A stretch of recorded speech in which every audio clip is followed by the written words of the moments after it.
आज हिसार में आम आदमी पार्टी के जिला कार्यालय का उद्घाटन करने के लिए मैं यहाँ पर पहुँचा था और हमारे सभी वरिष्ठ साथी, हमारे लोकसभा के इंचार्ज, हमारे डिस्ट्रिक्ट इंचार्ज, सभी वरिष्ठ साथी यहाँ पर हमारे साथ मौजूद हैं। तमाम कार्यकर्ताओं ने मिलजुल करके हिसार में आम आदमी पार्टी के इस नए चैप्टर की शुरुआत की है। ये पार्टी जैसे जैसे पार्टी का विस्तार होता है वैसे वैसे पार्टी की इकाइयाँ डिस्ट्रिक्ट लेवल पर, ब्लॉक लेवल पर, गांव के लेवल पर ऑफिसेज खुलते जाते हैं और पार्टी का विस्तार होता जाता है। ये उस कड़ी में आज एक नया अध्याय हिसार आम आदमी पार्टी में जुड़ रहा है, जहां पर जिला कार्यालय खोल करके सभी कार्यकर्ताओं के बैठने की एक जगह हो गई है, कॉमन प्लेस हो गया है, जहां पर कार्यकर्ता मिलजुल सकते हैं, एक दूसरे से आगे की योजनाएं बना सकते हैं, पार्टी की रणनीतिक बैठकें हो सकती हैं। ये तमाम चीज़ें जो हैं ये पार्टी के विस्तार में बहुत काम आती हैं और आम आदमी पार्टी बहुत तेज़ी से हरियाणा के अंदर विस्तार कर रही है, ये उसकी पहचान है। सर, बीजेपी के लोग ये दावा करते हैं 10 की 10 सीटों पे जीतेंगे और सुशील गुप्ता जी कुरुक्षेत्र से लड़ रहे, क्या कहेंगे? देखिए, जब से इंडिया गठबंधन हुआ है तब से हरियाणा भारतीय जनता पार्टी के हाथ पैर फूल गए हैं और ये इस बात की निशानी है कि 195 सीट शायद कल भारतीय जनता पार्टी ने घोषित की पूरे देश के अंदर, लेकिन हरियाणा में एक भी सीट की घोषणा करने की हिम्मत नहीं जुटा पाई भारतीय जनता पार्टी। इसीलिए शायद मोदी जी ये चाहते थे कि ये गठबंधन नहीं होना चाहिए किसी भी कीमत पे। सीबीआई, ईडी सबकी धमकियां दिलवाते थे कि आम आदमी पार्टी किसी भी तरह से इंडिया गठबंधन का हिस्सा नहीं बने, हरियाणा में गठबंधन नहीं हो। बार बार इसके लिए धमकियां भी दी जाती थी कि गठबंधन तोड़ो, गठबंधन तोड़ो। लेकिन अरविंद केजरीवाल जी ने देश को ध्यान में रखते हुए,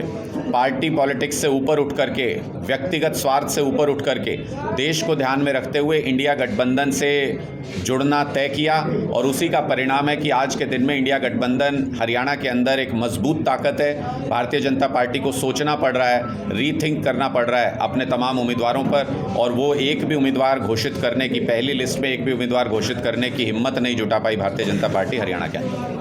सर, जो विपक्ष के लोगों का ये कहना है कि जो पंजाब के जो इन्होंने आप पार्टी ने हरियाणा के जो किसानों के लिए पानी नहीं दिया है, तो पहले पानी दे के दिखाए, पहले भाईचारे की बात करते हैं हरियाणा पंजाब के जो किसानों। देखिए, मुझे लगता है कि मुझे नहीं याद आता कि कौन सा विपक्ष ऐसा है जो अगर भारतीय जनता पार्टी की कठपुतली नहीं है तो वो ऐसी बात करेगा, क्योंकि भारतीय जनता पार्टी ने अभी अभी एक समझौता किया राजस्थान के साथ और हरियाणा के हिस्से का पानी राजस्थान को देने का फैसला कर लिया, बिना हरियाणा के लोगों से पूछे हुए, बिना हरियाणा के लोगों को रजामंद किए हुए। हरियाणा के जिस हिस्से में पानी की कमी है, जिसके लिए बार बार दो प्रदेशों के बीच में झगड़ा पैदा करने की भारतीय जनता पार्टी कोशिश करती रहती है, अगर हरियाणा के पास एक्स्ट्रा पानी था तो उस हिस्से को देने से पहले राजस्थान को क्यों दिया गया, इसके बारे में मुख्यमंत्री जी के पास कोई जवाब नहीं है। इसके बारे में भारतीय जनता पार्टी कोई जवाब नहीं देती। दूसरी तरफ प्रधानमंत्री दावा करते थे कि मैं सब स्टेट्स में जो भी किसान को पानी की कमी है उनको पानी पहुंचाऊंगा। उनके उस वादे का क्या हुआ? 5 साल बीत गए, प्रधानमंत्री जी ने उस दिशा में एक भी कदम नहीं उठाया, किसी एक मीटिंग में शामिल नहीं होते। इसका मतलब ये है कि हरियाणा और पंजाब के किसानों को बांटने के लिए, हरियाणा और पंजाब को आपस में लड़वाने के लिए ये लोग राजनीति के तहत इस तरीके के मुद्दे उठाते हैं। अगर वाकई में इस तरीके की दिक्कत होती, अगर वाकई में इनकी नीयत ये होती कि हरियाणा के किसी हिस्से में पानी की कमी और वहाँ पर पानी पहुँचाना है, तो जो राजस्थान के साथ समझौता किया पानी देने का, वो पानी पहले हरियाणा के उस हिस्से की प्यास बुझाने के लिए इस्तेमाल करना चाहिए था, उसके बाद किसी और स्टेट के साथ समझौता करना चाहिए था। सर, आप पार्टी की लोकसभा चुनाव को लेकर किस तरीके से रणनीति रहेगी पूरे प्रदेश में, हरियाणा में? आम आदमी पार्टी की बहुत मजबूत तैयारी है। कुरुक्षेत्र सीट हमको मिली है और जैसा कि आप समझते हैं कि कुरुक्षेत्र प्रतीक है, अधर्म के ऊपर धर्म की जीत का प्रतीक है। धर्म युद्ध में जीत की शुरुआत कुरुक्षेत्र से करेगी आम आदमी पार्टी और इंडिया गठबंधन 10 की 10 लोकसभा सीटें भारतीय जनता पार्टी को हरा करके जीतेगा, ऐसा हमको पूरा भरोसा है। और ये अब भारतीय जनता पार्टी में खौफ नज़र भी आने लगा है। कुरुक्षेत्र सीट पर जहां से खुद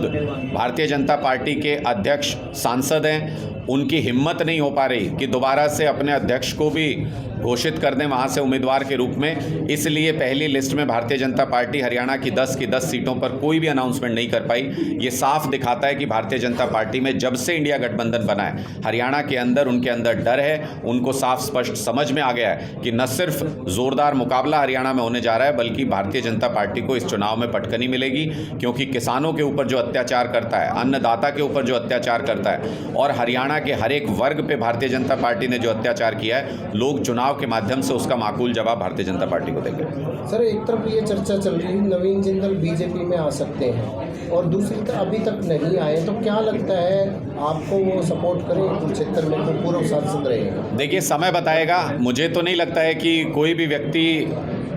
अंतरात्मा जिसकी आवाज़ देती हो वो भारतीय जनता पार्टी से जुड़ेगा। बहुत से लोग इस बार, आपने देखा होगा, कल से मैसेज चल रहे हैं, बहुत से सांसद भारतीय जनता पार्टी के हाथ खड़े कर गए, बोले जी इस बार नहीं हमें चुनाव लड़ना, हमें तो इस बार इजाज़त दे दो, हमें तो पॉलिटिक्स से बाहर जाने की इजाज़त दे दो। ये साफ दिखा रहा है कि भारतीय जनता पार्टी ने पिछले 5 साल में, पिछले 10 साल की अपनी सरकार में मोदी जी ने जो अत्याचार किए हैं लोगों के ऊपर, वो भारतीय जनता पार्टी के कार्यकर्ताओं और सांसदों को भी समझ में आ रहा है कि दोबारा उनका संसद पहुंचने का कोई कहीं दूर दूर तक अंदेशा नज़र नहीं आता है। इसलिए लोग टिकट छोड़ के भाग रहे हैं भारतीय जनता पार्टी की, और भारतीय जनता पार्टी भी बड़े पैमाने पर अपने सांसदों के टिकट बदल रही है।